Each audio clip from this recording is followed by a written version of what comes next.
Mes parents ont choisi des vacances de luxe en Europe plutôt que de payer mes études à Princeton. Leur regret a commencé lorsqu'ils ont réalisé ce qu'ils avaient perdu. Je m'appelle Stéphanie, j'ai 22 ans, et je pensais que mes parents étaient fiers de mes réussites académiques. Lorsque Princeton m'a accepté, j'étais extatique, jusqu'à ce que je découvre les priorités de mes parents. Le jour où ils ont annoncé que leurs 3 semaines de vacances en Europe coûteraient exactement ce qu'il restait de mes frais de scolarité, mon monde s'est effondré. Je n'aurais jamais imaginé qu'ils choisiraient le luxe plutôt que mon éducation, mais leur effroi est venu plus tard, lorsqu'ils ont réalisé ce qu'ils avaient véritablement perdu. Si vous regardez ceci, laissez un commentaire pour me dire d'où vous me suivez. Et n'oubliez pas d'aimer et de vous abonner pour plus d'histoires sur la façon de trouver sa force quand la famille vous abandonne. En grandissant dans notre maison coloniale de 4 chambres dans la banlieue du Connecticut, j'ai toujours eu l'impression que ma famille ne manquait de rien. Ma mère, Margaret, avec ses cheveux aux mèches parfaites et ses ongles manucurés, veillait à ce que nous gardions les apparences dans notre quartier de la classe moyenne supérieure. Mon père, Robert, banquier d'affaires, travaillait de longues heures et se récompensait avec une nouvelle voiture de luxe tous les 3 ans. Le garage abritait sa BMW et le SUV Mercedes de ma mère, des symboles de leur réussite qu'ils ne se lassaient jamais d'exposer au country club. Dès mon plus jeune âge, j'ai compris le fonctionnement de ma famille. Mes parents privilégiaient les apparences extérieures avant tout le reste. Notre maison comprenait des meubles de créateurs rarement utilisés, sauf lorsque nous recevions les bonnes personnes du cabinet de papa ou des cercles sociaux de maman. Les week-ends tournaient souvent autour des événements du country club où mes parents réautotaient pendant que je restais assise tranquillement, censée être la fille parfaite. L'école est devenue mon refuge. Je me suis investi pleinement dans mes études, obtenant d'excellentes notes de l'école primaire au lycée. Dès la classe de seconde, je suivais des cours avancés et participais à des compétitions académiques. Mes enseignants louaient mon esprit d'analyse et ma rigueur de travail. Lorsque je suis devenu major de promotion, mes parents ont semblé ravis, mais surtout parce que cela les valorisait lors de leur réception mondaine. Notre Stéphanie est tout simplement brillante, disait ma mère à ses amis lors des brunchs, elle a le profil pour Harvard ou Yale, sans aucun doute.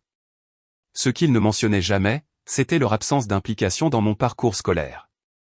Il assistait rarement aux réunions parents-professeurs, sauf si une annulation risquait de donner une mauvaise image. Il signait les autorisations pour les sorties scolaires mais ne se portait jamais volontaire comme accompagnateur.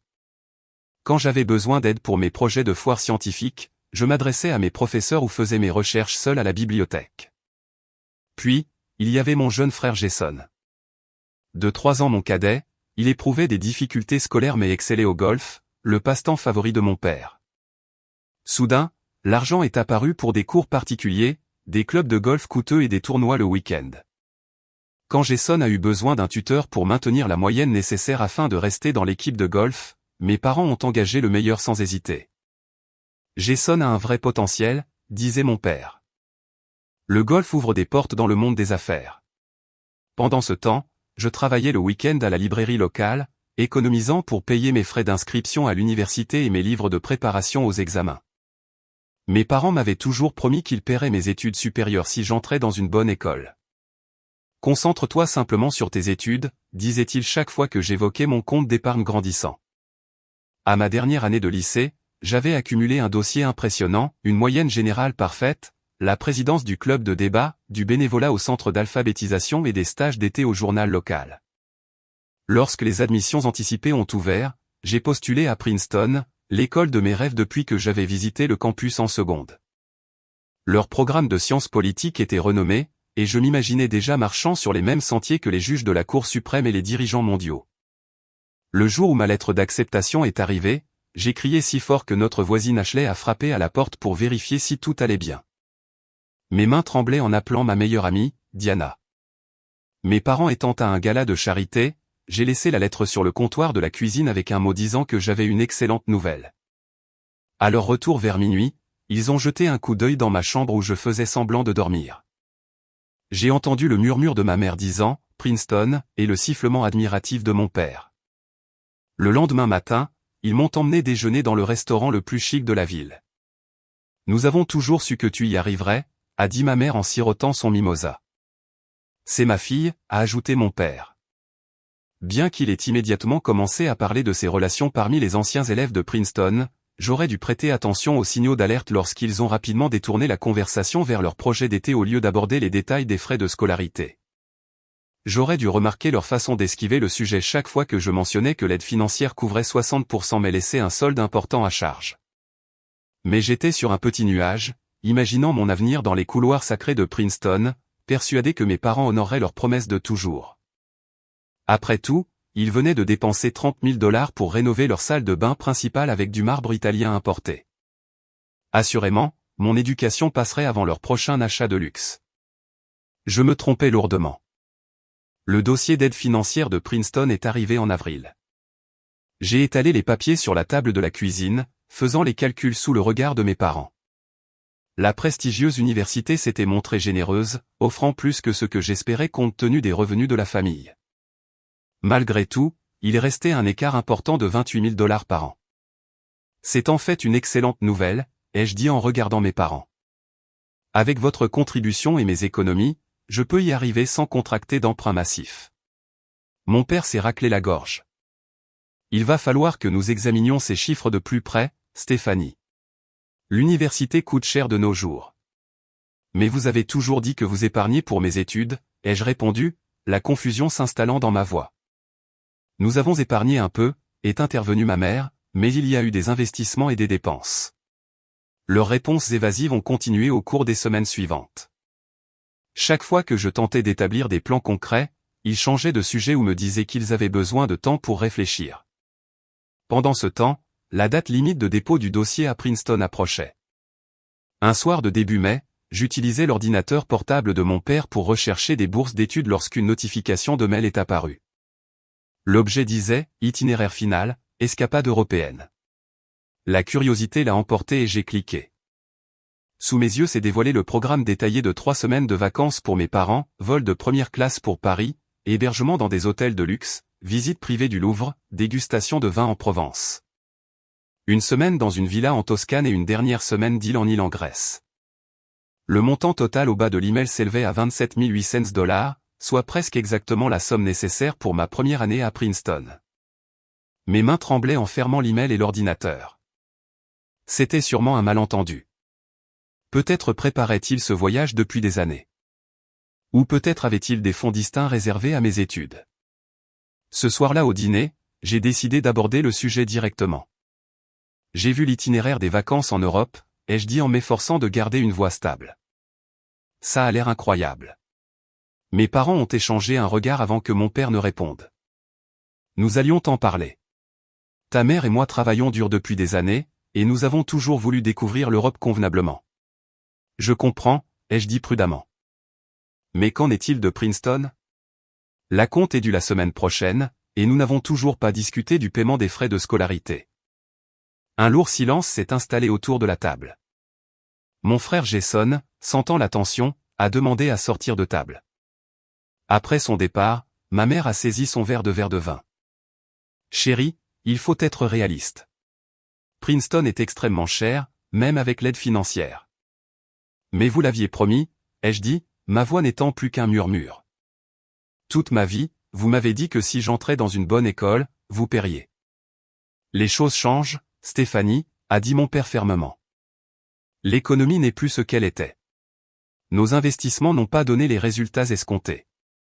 Mais vous avez de l'argent pour des vacances de luxe en Europe, les mots sont sortis avant que je ne puisse les retenir. Le visage de mon père s'est durci. C'est différent. Ta mère et moi nous sacrifions pour cette famille depuis des décennies. Nous méritons une récompense pour notre travail acharné. Et moi, je ne mérite pas l'éducation pour laquelle j'ai travaillé toute ma vie? Les larmes me sont montées aux yeux. Ne sois pas dramatique, a soupiré ma mère. Il y a plein d'options. Fais 2 ans dans un collège communautaire puis un transfert, ou contracte des prêts étudiants comme la plupart des jeunes. Les universités d'État sont beaucoup plus abordables, a ajouté mon père. Princeton n'est pas la seule université du pays. Mes parents semblaient embarrassés mais impassibles. Ma mère a tendu la main vers la mienne comme pour la tapoter, mais je me suis écarté. Tu nous remercieras un jour, a-t-elle dit. Commencer sa vie d'adulte sans dette massive est un cadeau. Un cadeau? Je me suis levé, renversant ma chaise en arrière. Vous choisissez des vacances plutôt que mon avenir, et vous appelez ça un cadeau.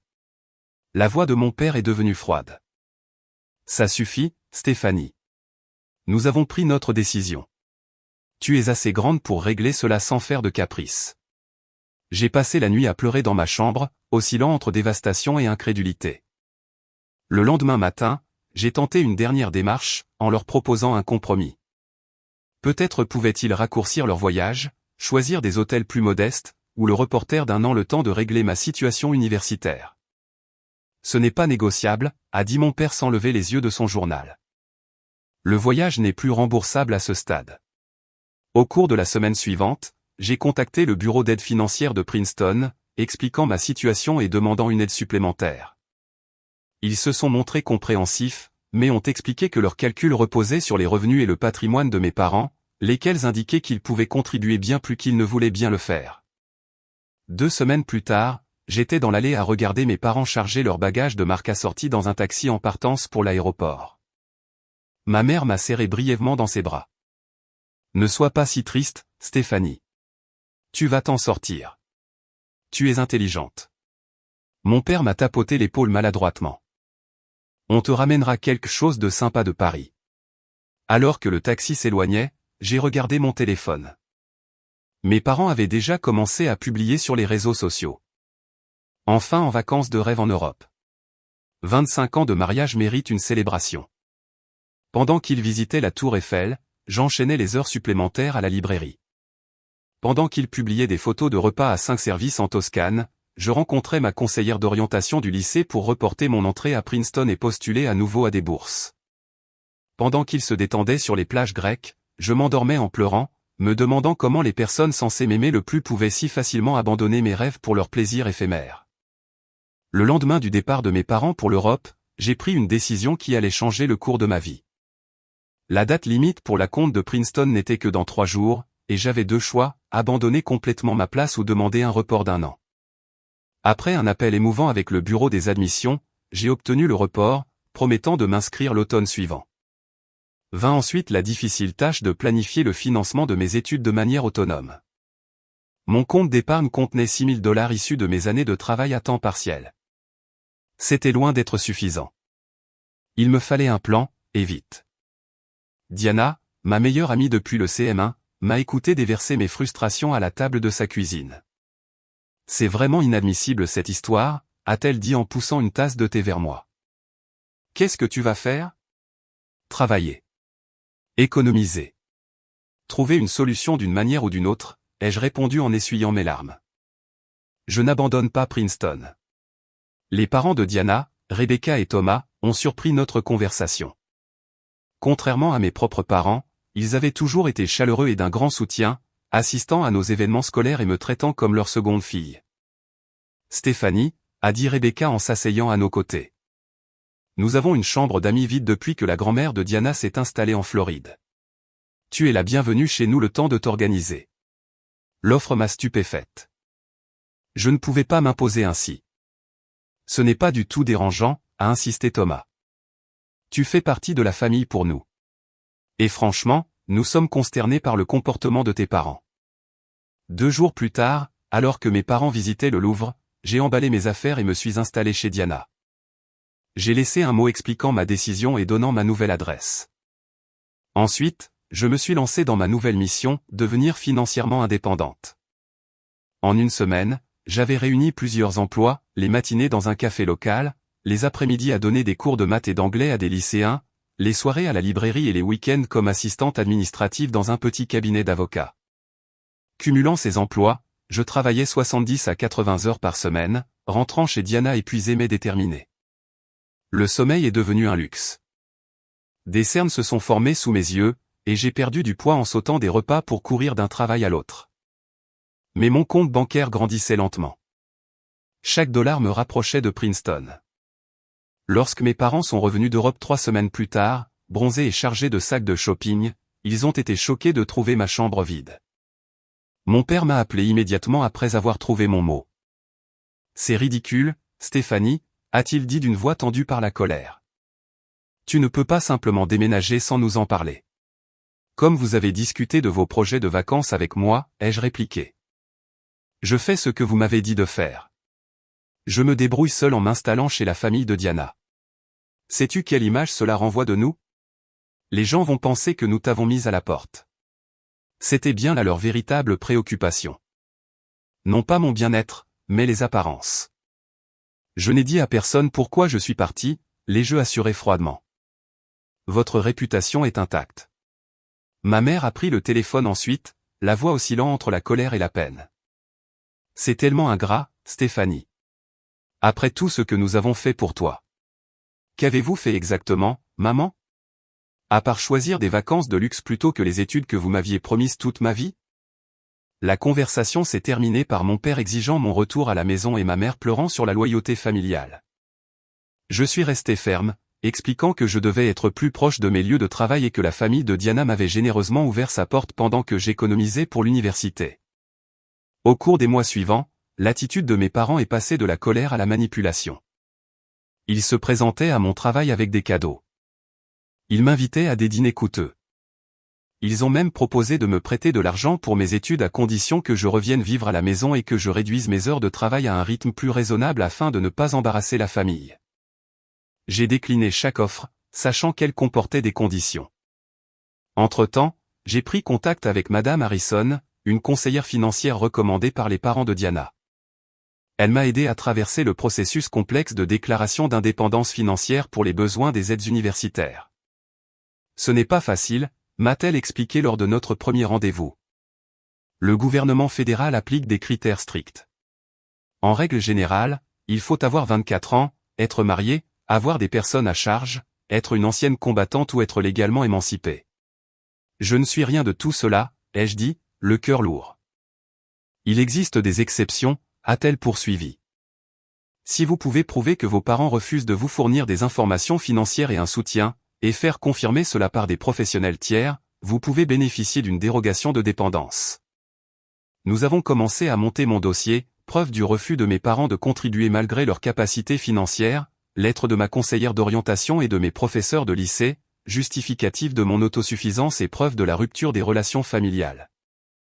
Ce processus a été épuisant sur le plan émotionnel, mais valorisant.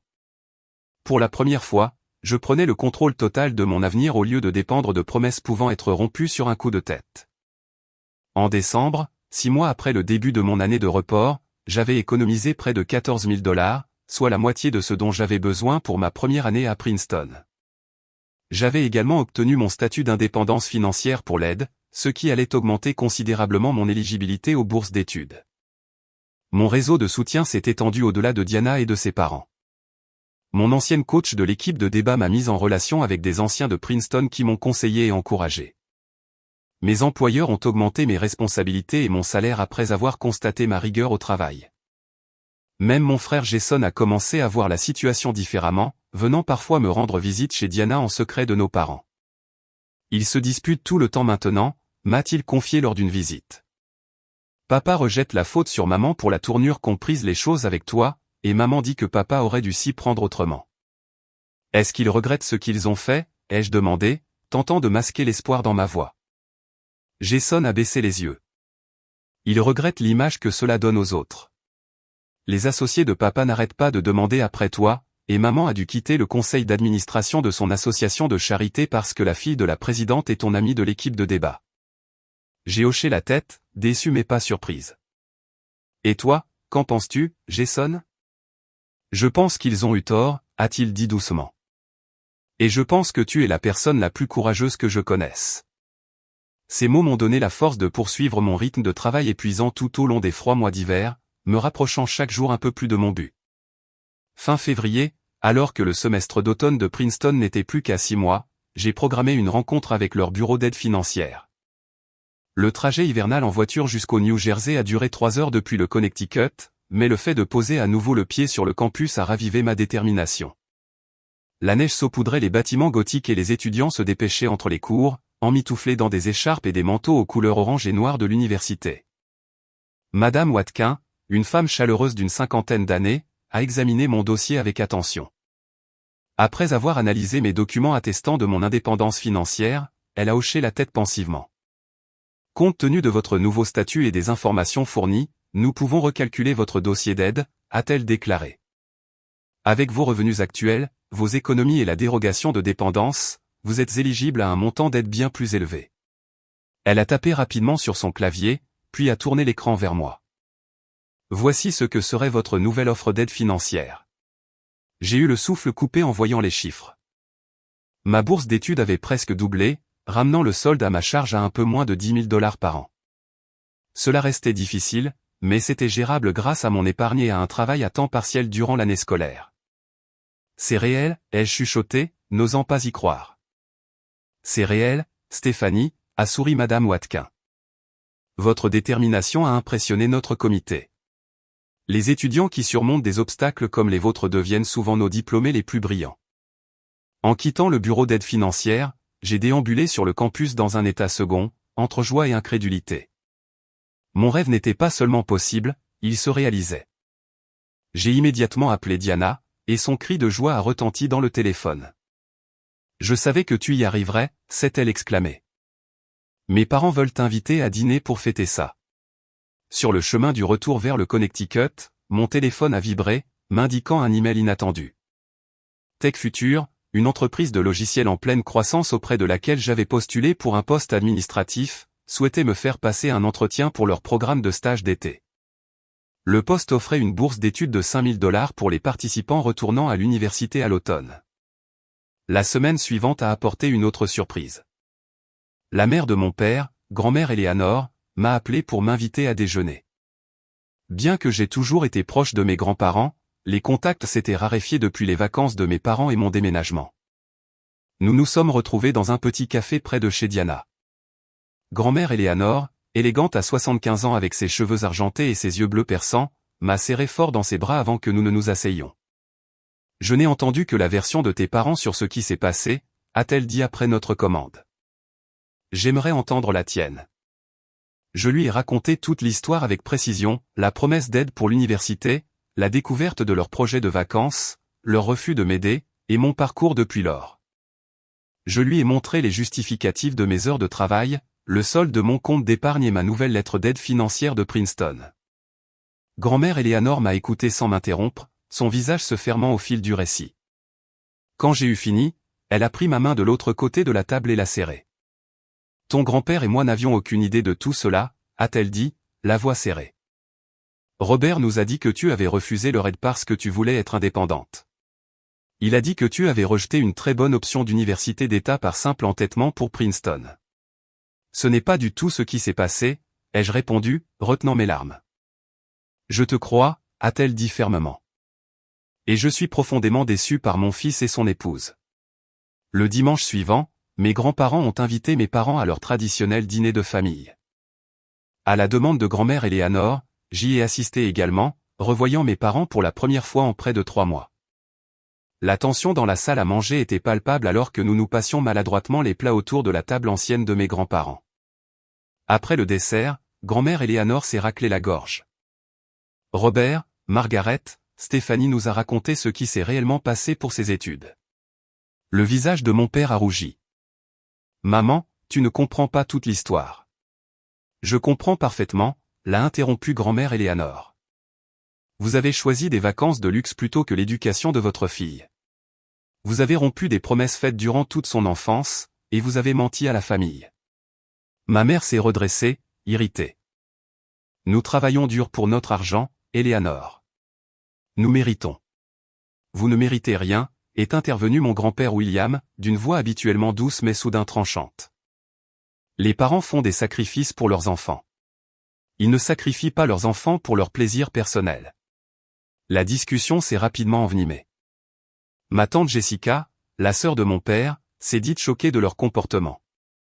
Mon oncle Thomas s'est demandé s'il comprenait l'importance de l'éducation. Durant cette confrontation, je suis restée silencieuse, observant mes parents se tortiller sous le jugement de la famille. Nous avons pris une décision, a fini par annoncer grand-mère Eleanor. William et moi avions prévu de distribuer une partie de nos économies à nos enfants l'année prochaine.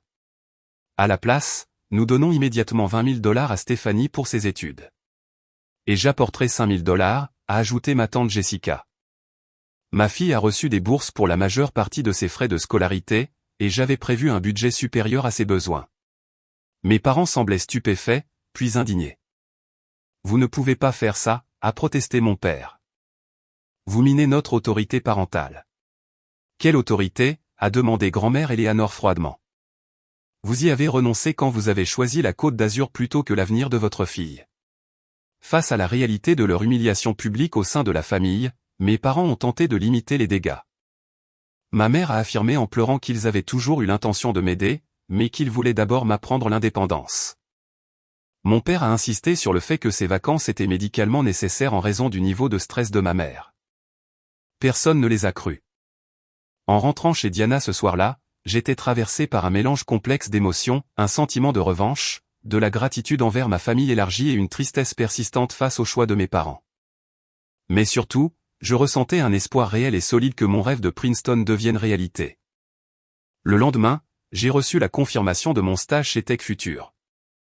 Les pièces du puzzle de mon avenir s'assemblaient, non pas grâce au soutien de mes parents, mais grâce à mes propres efforts et à la générosité de ceux qui reconnaissaient mon potentiel. Lorsque la nouvelle de mon stage et de mes bourses s'est répandue dans notre cercle social, mes parents ont dû faire face à des questions embarrassantes de la part de leurs amis. Pourquoi Stéphanie travaillait-elle si dur s'ils la soutenaient? Pourquoi vivait-elle chez la famille de Diana? Pourquoi ses grands-parents et sa tante étaient-ils intervenus financièrement? L'histoire qu'ils s'étaient soigneusement construite s'effondrait. Le statut social auquel ils tenaient tant était entaché par leurs propres actions. Mon père m'a appelé, la voix inhabituellement hésitante. Ta mère et moi avons réfléchi. Peut-être pourrions-nous finalement contribuer un peu à tes frais de scolarité. Merci, mais j'ai trouvé une solution, ai-je répondu, en gardant un ton neutre. Entre mes économies, les bourses, mon stage et l'aide de mes grands-parents, tout est payé. Mais nous sommes tes parents, a-t-il insisté. C'est étrange si nous ne sommes pas impliqués. C'était encore une fois pour les apparences, et non par réelle préoccupation. Je suis désolé que cela paraisse étrange, ai-je dit, mais c'est la réalité dans laquelle nous vivons aujourd'hui. Pour la première fois, j'ai perçu une véritable détresse dans la voix de mon père lorsqu'il a réalisé ce qu'il avait perdu, non seulement la confiance de sa fille, mais aussi la possibilité de s'attribuer le mérite de sa réussite. Le campus de Princeton vibrait d'énergie à mon arrivée en août, un an plus tard que prévu à l'origine, mais avec une confiance nouvelle. Le jour de l'emménagement, j'étais accompagné non pas de mes parents, mais de Diana et de sa famille, qui avaient tenu à faire le trajet jusqu'au New Jersey pour m'aider à installer ma chambre universitaire. Nous ne manquerions cela pour rien au monde, a dit Rebecca en installant les rideaux tandis que Thomas assemblait une petite étagère qu'il m'avait offerte. Diana a organisé mes fournitures de bureau avec une précision millimétrique. Ta colocataire va être tellement jalouse de ton organisation. Ma colocataire Lorraine est arrivée 1 heure plus tard avec ses parents. Après les présentations, Diana m'a prise à part. Tu as vu comment le père de Lorraine te regardait? Je pense qu'il a reconnu ton nom à cause de cet article. L'article auquel Diana faisait référence était paru dans notre journal local 2 mois plus tôt. Une étudiante locale finance ses études dans l'Ivy League à force de volonté et de détermination. Le journaliste m'avait interviewé sur mon parcours après en avoir entendu parler par mon ancienne coach de débat. Je n'avais pas mentionné précisément les vacances de mes parents, mais l'article montrait clairement que je payais mes études moi-même bien que venant d'une famille aisée. L'histoire était devenue semi-virale dans les cercles étudiants, reprise par plusieurs blogs de finances universitaires comme un exemple d'indépendance étudiante. Mes parents avaient été furieux de cette publicité, affirmant que cela leur donnait une mauvaise image. Ils n'avaient pas tort. Dès le début de la période d'intégration des premières années, je me suis rendu compte que j'abordais Princeton différemment de la plupart de mes camarades. Alors que beaucoup découvraient l'indépendance pour la première fois, j'étais autonome depuis plus d'1 an. Quand ils se plaignaient des cours matinaux, je souriais en repensant à mes réveils à 4h30 pour aller travailler au café. Quand ils stressaient pour le choix de leurs cours, je m'appuyais sur mes compétences d'organisation acquises en gérant plusieurs emplois en même temps. Le professeur Harrington, qui enseignait la théorie politique, est rapidement devenu une mentor pour moi. Lors de ses heures de permanence un après-midi, elle m'a interrogé sur mon parcours. J'ai lu l'article sur vous, a-t-elle admis après que j'ai partagé mon histoire. Ce qui m'a frappé, ce n'est pas seulement votre détermination, mais votre résilience. Beaucoup d'étudiants auraient renoncé à Princeton. Cela ne m'a jamais semblé être une option, ai-je expliqué. C'est ici que je devais être. Elle a hoché la tête pensivement. Les étudiants qui se battent pour leur éducation apportent une perspective précieuse à nos débats. Ils en comprennent la valeur d'une manière que d'autres considèrent parfois comme acquise. Mon parcours atypique a créé des liens inattendus avec mes professeurs et mes camarades. Lorsqu'un conférencier invité du département d'État a évoqué l'importance de la persévérance dans les relations internationales, le professeur Harrington a utilisé mon expérience à titre d'exemple, avec mon accord. Par la suite, 3 camarades m'ont sollicité pour former un groupe d'études. Malgré mon emploi du temps chargé, j'ai conservé un travail à temps partiel à la bibliothèque du campus et continué à donner des cours particuliers en freelance. Mon rythme était exigeant mais gérable comparé à mon année de transition. À la fin du premier semestre, j'étais inscrite sur la liste d'honneur du doyen et j'avais obtenu un poste d'assistante de recherche auprès du professeur Harrington pour le semestre suivant. Tout au long de ces premiers mois, mes parents ont fait des tentatives sporadiques pour réintégrer ma vie. Ma mère m'envoyait des colis contenant des articles coûteux dont je n'avais pas besoin. Mon père m'envoyait des liens vers des articles en rapport avec mon domaine d'études, accompagnés de petits mots comme « J'ai pensé que cela t'intéresserait, papa ». Leurs efforts sonnaient creux. Des tentatives de maintenir une apparence d'implication parentale sans reconnaître la rupture de confiance qui s'était produite. Je répondais poliment mais brièvement à leurs messages, maintenant des limites strictes. En novembre, ma mère m'a appelé pour parler des projets de Thanksgiving. Nous t'attendons à la maison, bien sûr, a-t-elle dit. Tout le monde aura hâte d'entendre parler de Princeton. En fait, je reste sur le campus, ai-je répondu. J'ai un dossier important à rendre juste après les vacances, et j'ai pris des heures sup à la bibliothèque car il paie le tarif de jour férié. Tu peux rédiger ton dossier ici, a-t-elle insisté. Et tu n'as plus besoin de cet argent maintenant que tu es installé à l'université. Si, j'ai besoin de cet argent, maman. Les dépenses universitaires ne s'arrêtent pas une fois les frais de scolarité payés. C'est ridicule, s'est-elle emportée. Nous sommes ta famille. Les gens vont trouver étrange que tu ne viennes pas à la maison pour Thanksgiving. Je suis désolé que cela paraisse étrange, ai-je dit, reprenant ma formule de l'année passée. Mais c'est ma décision.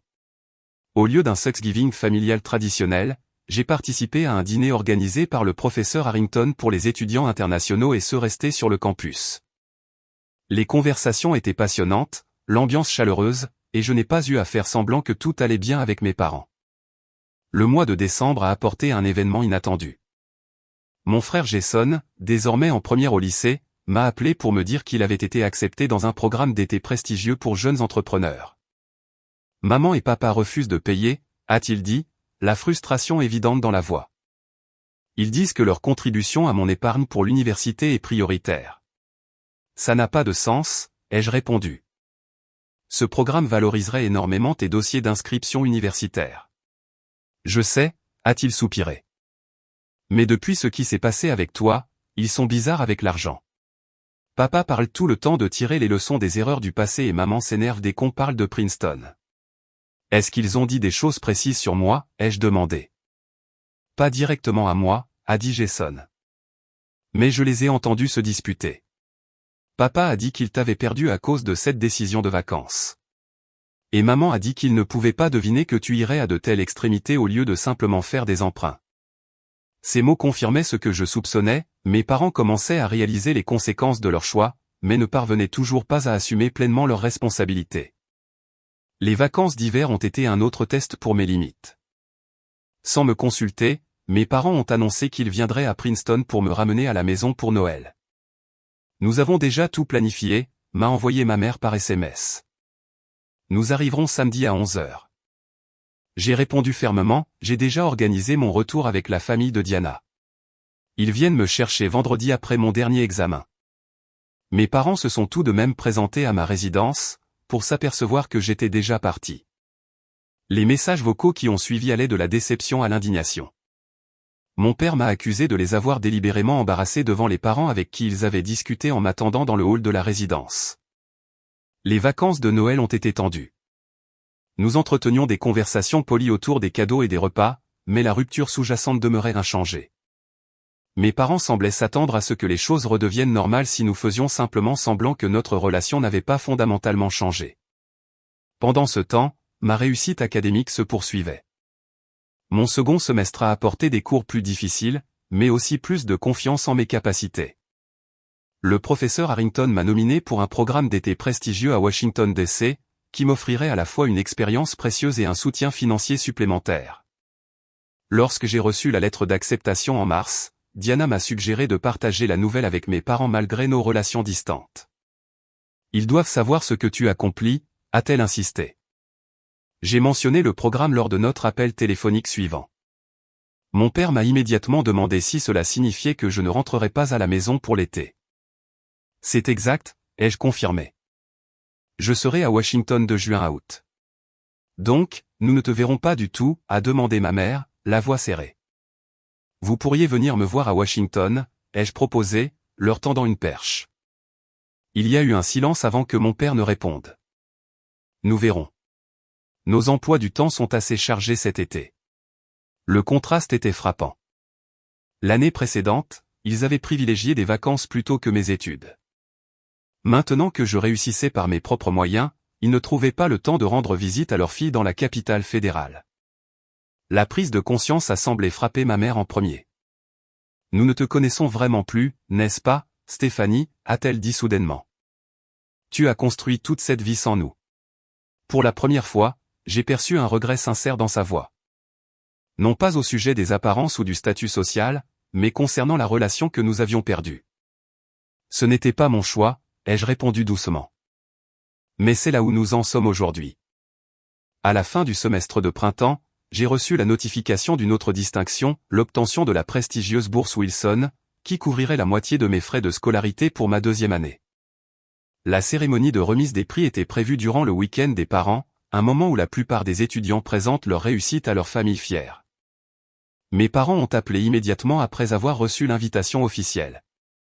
Bien sûr que nous serons là, a dit mon père. Notre fille recevant la bourse Wilson. Nous ne manquerions cela pour rien au monde. Son ton enthousiaste laissait entendre qu'il voyait là une occasion de reprendre son rôle de parent fier, de s'intégrer à ma réussite comme s'il l'avait soutenue depuis le début. La cérémonie est réservée aux lauréats et à leurs invités officiels, ai-je expliqué.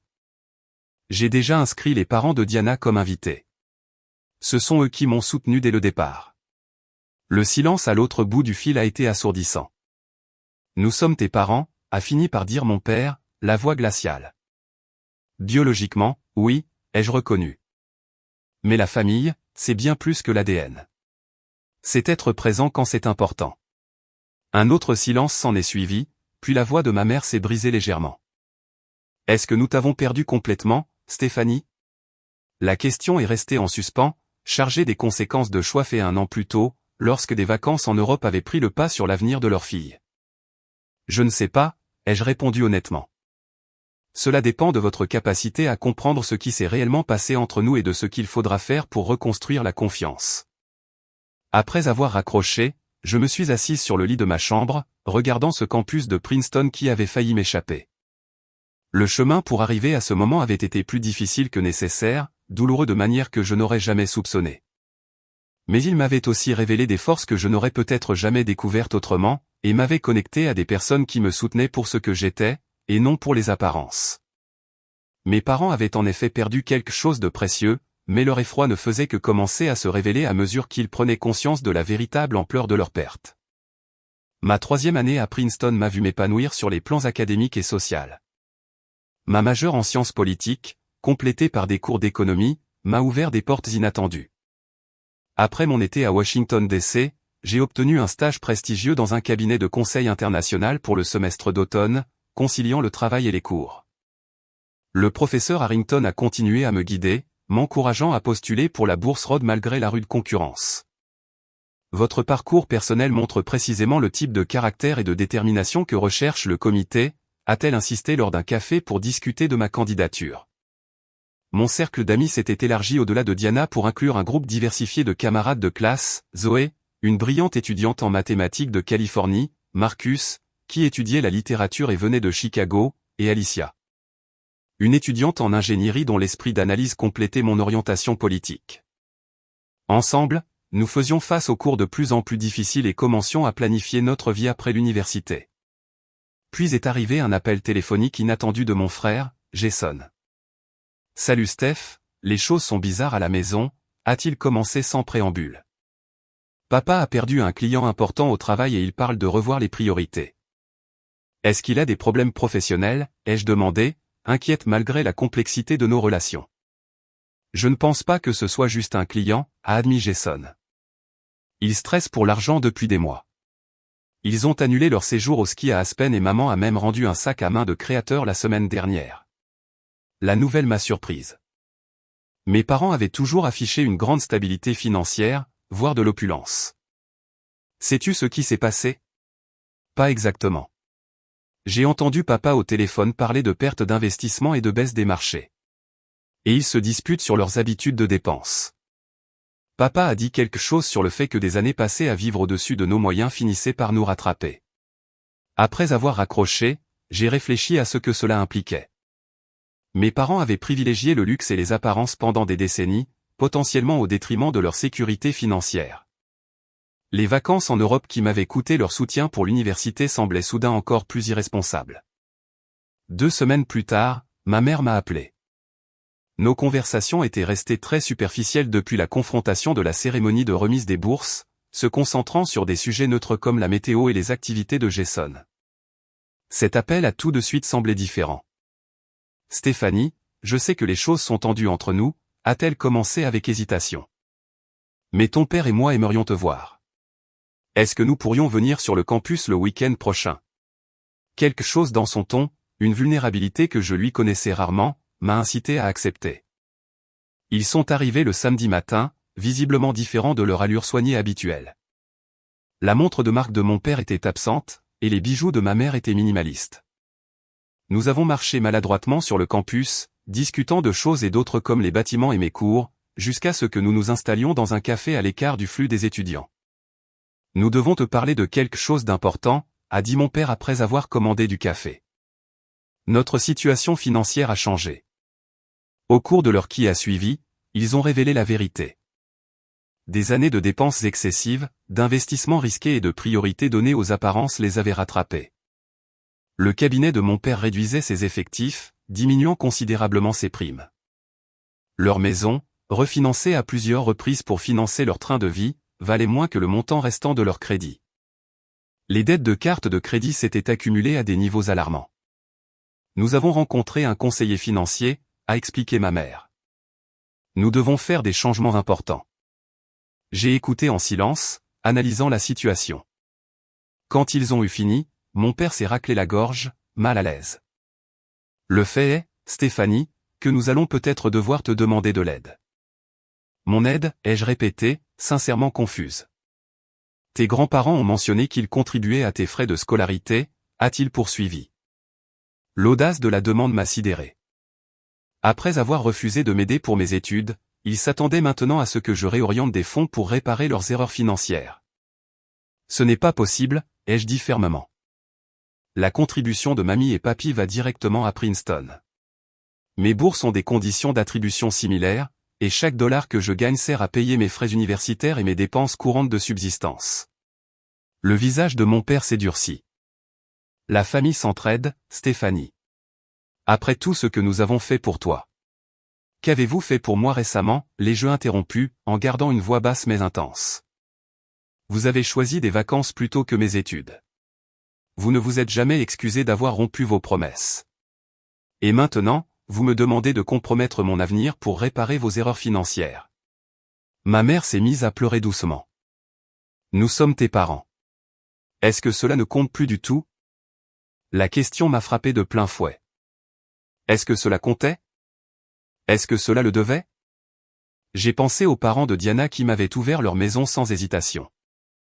À grand-mère Eleanor et à ma tante Jessica qui étaient intervenues avec un soutien financier.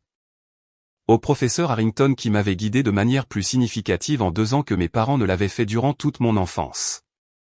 Être mes parents vous donnait des responsabilités envers moi, ai-je dit finalement, mais vous avez choisi de ne pas assumer ces responsabilités à un moment critique. Vous ne pouvez pas abandonner vos obligations pour ensuite invoquer les liens familiaux quand cela vous arrange. Nous avons commis une erreur, s'est écrié mon père. Des vacances. Ce n'était pas juste des vacances, ai-je répondu. C'était découvrir que votre style de vie et vos apparences passeraient toujours avant vos promesses envers moi. C'était réaliser que je ne pouvais pas compter sur vous pour la seule chose que vous m'aviez promise toute ma vie. Nous nous sommes séparés sans réconciliation, mes parents étant visiblement déçus par mon refus. En retournant à ma résidence universitaire, j'ai ressenti un sentiment de clarté inattendue. Leur demande avait confirmé ce que je soupçonnais, ils ne comprenaient toujours pas la rupture de confiance fondamentale qui s'était produite. La semaine suivante a apporté un nouveau développement dans ma vie personnelle. Michael, un étudiant en philosophie politique attentionné que je fréquentais depuis plusieurs mois, m'a invité à passer les vacances de printemps dans sa famille au Vermont. Contrairement à ma propre famille, les Cavanaugh étaient chaleureux et sans prétention malgré leur situation financière confortable. La mère de Michael, Catherine, juge aux affaires familiales, et son père Benjamin, pédiatre, avaient créé un foyer où la réussite universitaire était valorisée, mais où la force de caractère passait avant tout. Mes parents ont hâte de te rencontrer, m'a dit Michael alors que nous étudions ensemble à la bibliothèque. Ma mère a lu cet article sur la façon dont tu as financé tes études et elle a été incroyablement impressionnée. Cette semaine dans le Vermont a été un exemple de ce que pouvait être un soutien familial. Les Cavanaugh m'ont posé des questions pertinentes sur mes études et mes ambitions. Ils ont partagé leurs propres parcours universitaires, y compris leurs erreurs et leurs réorientations. Plus marquant encore, ils m'écoutaient vraiment quand je parlais. Tu sais, m'a dit Catherine un soir alors que nous préparions le dîner ensemble, ce qui m'impressionne le plus, ce n'est pas que tu aies trouvé un moyen de payer Princeton, c'est que tu aies accordé assez de valeur à l'éducation pour te battre pour elle. Même lorsque le chemin est devenu difficile de manière inattendue. Ces paroles me sont restées en mémoire bien après notre retour sur le campus. À l'approche de la remise des diplômes l'année suivante, le contraste entre l'intérêt sincère des Cavanaugh et l'accent mis par mes propres parents sur les apparences est devenu de plus en plus évident. Mes parents ont fait des tentatives régulières pour reprendre contact, surtout à mesure que mes résultats universitaires attiraient l'attention. Lorsque le cabinet de conseil où j'avais fait mon stage m'a proposé un poste à temps plein après l'obtention de mon diplôme avec un salaire de départ impressionnant, mon père m'a appelé immédiatement. J'ai toujours su que tu avais du potentiel, a-t-il dit comme s'il avait soutenu mon parcours depuis le début. Ta mère et moi sommes très fiers de toi. Ces mots sonnaient faux. Ils étaient fiers maintenant que ma réussite était visible et valorisante sur le plan social. Où était cette fierté quand j'avais besoin d'un soutien concret ? Tout au long de ma dernière année, j'ai maintenu des contacts polis mais distants avec mes parents. Jason a visité le campus à plusieurs reprises, notre relation se renforçant alors qu'il préparait ses propres dossiers d'inscription universitaire. Contrairement à moi, il n'avait plus foi dans les promesses de nos parents et postulait activement à des bourses. Tu as tout changé pour moi, m'a-t-il avoué lors d'une visite. Te voir traverser tout cela et la façon dont tu as géré la situation m'a fait réaliser que je devais être indépendant moi aussi. 2 mois avant la remise des diplômes, mes parents m'ont appelé avec une nouvelle. Ils voulaient organiser une fête pour ma réussite. Nous avons réservé le country club, a annoncé ma mère. Nous invitons la famille, tes professeurs de lycée, nos amis, tous ceux qui ont fait partie de ton parcours. L'ironie de la situation ne m'a pas échappé.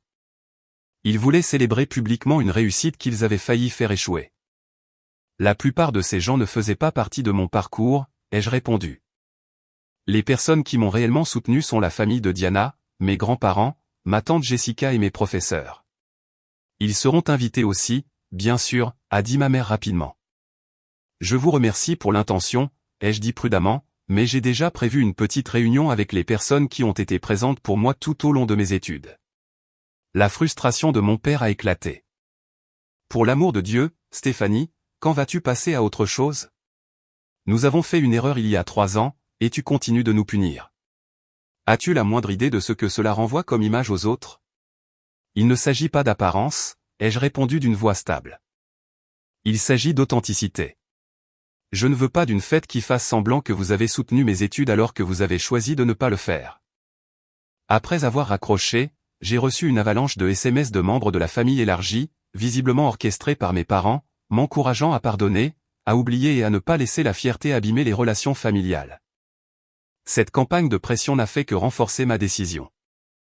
La semaine précédant la remise des diplômes, mes parents ont fait une dernière tentative en se présentant à l'improviste à ma résidence universitaire. Ma mère avait les yeux rouges d'avoir pleuré, et le visage de mon père montrait un mélange de frustration et de ce qui pouvait s'apparenter à un regret sincère. Nous savons que nous avons commis une terrible erreur, a dit ma mère, la voix brisée. Nous n'avons pas compris ce que nous étions en train de rejeter. Pour la première fois, mon père a parlé sans évoquer les apparences ou les attentes sociales. J'ai eu tort, Stéphanie. Nous avons tous les deux eu tort. Ces vacances ne valaient pas la peine de perdre notre relation avec toi. Je ne m'en suis simplement pas rendu compte avant qu'il ne soit trop tard. Leurs mots semblaient sincères, mais 3 ans de confiance brisée ne pouvaient s'effacer en une seule conversation. Je les ai remerciés d'être venus et leur ai promis de réfléchir à leurs paroles. Ce soir-là, j'ai appelé Diana, ma confidente depuis l'enfance. « Penses-tu qu'ils ont vraiment changé ?» m'a-t-elle demandé après que je lui ai raconté l'entretien. « Je ne sais pas », ai-je admis. Une partie de moi a envie de croire qu'ils ont enfin compris. Une autre se demande s'il ne s'agit pas d'une énième tentative de sauver les apparences avant la remise des diplômes. Que te dit ton cœur ? J'ai réfléchi à la question, sachant qu'une véritable réconciliation exigerait plus que des mots. Elle nécessiterait des actions cohérentes dans le temps, une réelle reconnaissance du tort causé et le respect des limites que j'avais fixées. Alors c'est peut-être par là qu'il faut commencer, a suggéré Diana. Non pas par un pardon total ou un rejet complet, mais par une chance prudente qu'ils ont de prouver leur changement. À l'approche de la remise des diplômes, je me débattais avec les émotions complexes liées à la présence de mes parents à la cérémonie. Malgré tout, ils restaient mes parents. Leurs actions m'avaient blessé profondément, mais elles m'avaient aussi indirectement engagé sur une voie menant à une indépendance et une résilience plus grande que celle que j'aurais développée autrement. La question demeurait, que faire à partir de là ? Pouvions-nous reconstruire quelque chose sur les ruines des promesses non tenues ? Ou toute relation future ne serait-elle qu'une façade, préservant les apparences sans traiter la rupture de confiance fondamentale ? Je n'avais pas de réponse simple, seulement la certitude que ce qui suivrait se ferait selon mes conditions, et non dicté par les convenances sociales ou le besoin de sauver les apparences. Mais guidé par une vérité émotionnelle authentique et une sagesse durement acquise sur ce que doit réellement signifier une famille. Le jour de la remise des diplômes s'est levé, radieux et dégagé, le campus de Princeton resplendissant sous les drapeaux et les fleurs. En revêtant ma toge et ma coiffe de diplômé, j'ai ressenti un profond sentiment d'accomplissement teinté d'une réflexion douce amère. Le chemin menant à ce moment avait été bien plus complexe que je ne l'avais imaginé en recevant ma lettre d'acceptation. J'avais décidé d'attribuer 4 invitations, 2 pour Diana et ses parents, une pour Michael, et une pour mon frère Jason. J'avais réparti mes invitations restantes entre mes grands-parents et la famille de ma tante Jessica. Après mûre réflexion, j'avais également invité mes parents à assister à la cérémonie générale, bien que sans place réservée.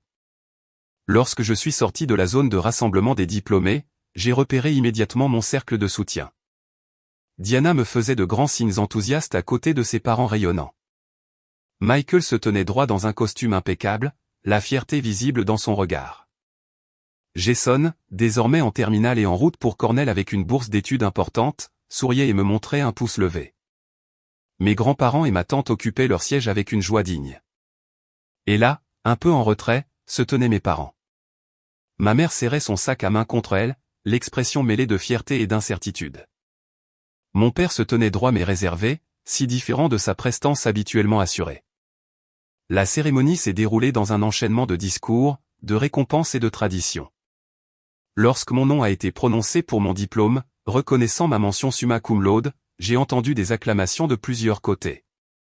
Durant un court instant, j'ai imaginé une réalité alternative où mes parents auraient soutenu mes études depuis le début, où cette réussite aurait été une fierté familiale simple au lieu d'un paysage émotionnel complexe. Lors de la réception qui a suivi, j'ai circulé entre mes différents groupes de proches, présentant mes professeurs à mes amis et à ma famille. Quand je me suis enfin approché de mes parents, la conversation a d'abord été hésitante. « Tu étais magnifique là-haut », a dit ma mère, la voix pleine d'émotion. « Nous sommes très fiers », a ajouté mon père, avec des mots simples mais visiblement sincères. « Merci d'être venu », ai-je répondu. « Cela signifie beaucoup que vous soyez là. » Un silence s'est installé entre nous, chargé de notre histoire commune. Finalement, mon père a repris la parole. « Stéphanie, nous savons que nous ne pouvons pas effacer le passé, mais nous voulons que tu saches que nous comprenons maintenant ce que nous avons fait de travers. Pas seulement la décision concernant les vacances, mais toutes ces années passées à privilégier les apparences au détriment du reste. » Il s'est interrompu, visiblement ému. « Je ne me suis jamais excusé convenablement auprès de toi. Je suis désolé. Vraiment désolé. Ma mère a hoché la tête, des larmes coulant sur ses joues. Nous avons manqué tellement de choses de tes années d'études. C'est notre perte, et nous la regretterons toujours. Leurs paroles n'étaient pas parfaites, mais elles constituaient la reconnaissance la plus honnête que j'ai jamais entendue de leur part. Je ne leur ai pas offert un pardon immédiat ni la promesse d'une complicité retrouvée, mais j'ai proposé que nous nous voyions pour dîner avant mon déménagement à New York pour mon nouveau travail. Ce dîner a été la première de nombreuses étapes prudentes vers la reconstruction d'une relation qui ne serait pas identique à celle d'avant, mais nouvelle, fondée sur l'honnêteté et le respect des limites de chacun.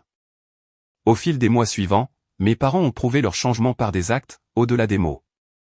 Ils ont entamé une thérapie pour traiter ce matérialisme et cette focalisation sur l'image qui avait endommagé notre famille. Ils ont fait de réels efforts pour me connaître en tant qu'adulte que j'étais devenu plutôt qu'en tant que fille qu'ils attendaient que je sois. Quand j'ai emménagé dans mon appartement new-yorkais, ils m'ont proposé leur aide sans essayer de contrôler le processus. Lorsque j'ai reçu ma première promotion 6 mois après mon entrée en fonction, ils m'ont envoyé une carte de félicitations mentionnant que mon indépendance et ma rigueur au travail avaient payé. Ma relation avec Michael s'est approfondie à mesure que nous progressions dans nos débuts de carrière. Sa famille a continué à offrir un modèle de dynamique familiale saine, ce qui m'a permis de bien cerner ce qu'était un soutien sincère. Lorsqu'il m'a demandé en mariage 1 an après la remise des diplômes, ses parents ont organisé un dîner de fiançailles auquel mes propres parents ont participé sans chercher à attirer l'attention ou à contrôler la fête. Les préparatifs de notre mariage ont été une occasion inattendue de guérison. Mon père a proposé une aide financière, ajoutant immédiatement, sans aucune condition. Ce qui compte, c'est ce que vous voulez, Michael et toi. Devant mon hésitation, ne sachant si je devais accepter, il a poursuivi, je comprends que tu puisses te poser des questions, mais j'ai appris à mes dépens ce qui compte vraiment dans la vie. Ce ne sont pas les apparences ni le statut. Ce sont les relations et le fait d'être présent pour ceux qu'on aime. Le mariage lui-même a reflété le chemin parcouru. Diana était ma demoiselle d'honneur. Le professeur Harrington y assistait en tant qu'invité d'honneur. Ma mère m'a aidé pour les détails quand je le lui demandais, tout en respectant mes choix lorsque nos goûts différaient. Mon père, dans un geste d'une grande portée symbolique, a proposé de partager le rôle de m'accompagner à l'hôtel avec Thomas, le père de Diana, qui m'avait ouvert sa maison durant ma période difficile. Il a été là pour toi quand je ne l'étais pas, a reconnu mon père. Il mérite de partager ce moment. Alors que je construisais ma carrière et fondais un foyer avec Michael, les leçons apprises durant mes études ont continué à guider mes choix. L'indépendance financière est restée essentielle à mes yeux. Nous vivions bien en dessous de nos moyens et accordions la priorité à l'épargne pour les futures études de nos enfants. Le compte d'épargne bloqué que nous avons créé était protégé contre toute décision impulsive, garantissant que nos promesses seraient tenues. La relation avec mes parents s'est développée progressivement. Il y a eu des ajustements, des moments où de vieux schémas réapparaissaient et où des limites devaient être réaffirmées. Mais au fil du temps, un changement authentique s'est installé. Lorsque nous avons annoncé ma première grossesse, leur joie s'est exprimée sans aucune tentative d'influer sur nos choix éducatifs. Tu seras une mère formidable, m'a dit ma mère en privé. Tu sais ce qui compte vraiment, d'une manière que j'ai mis bien trop de temps à comprendre. La naissance de notre fille Emma a apporté un apaisement supplémentaire. Voir mes parents aborder leur rôle de grands-parents avec humilité et respect pour nos décisions parentales a confirmé leur évolution. Ils n'ont jamais tenté d'acheter son affection par des cadeaux démesurés ou de saper notre autorité.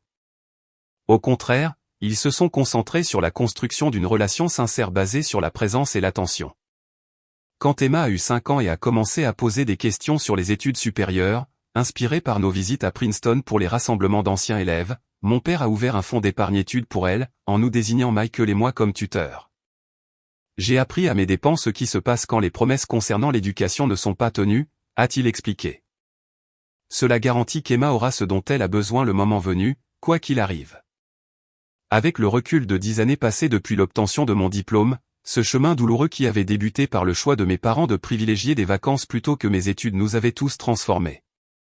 Leur décision m'avait forcé à découvrir des forces que je n'aurais peut-être jamais soupçonnées autrement. L'indépendance que j'avais forgée par nécessité avait façonné ma réussite professionnelle et ma force de caractère. La relation patiemment reconstruite avec mes parents, sans jamais revenir à une confiance aveugle, était devenue quelque chose de précieux, une relation authentique fondée sur le respect mutuel plutôt que sur l'obligation ou les faux semblants.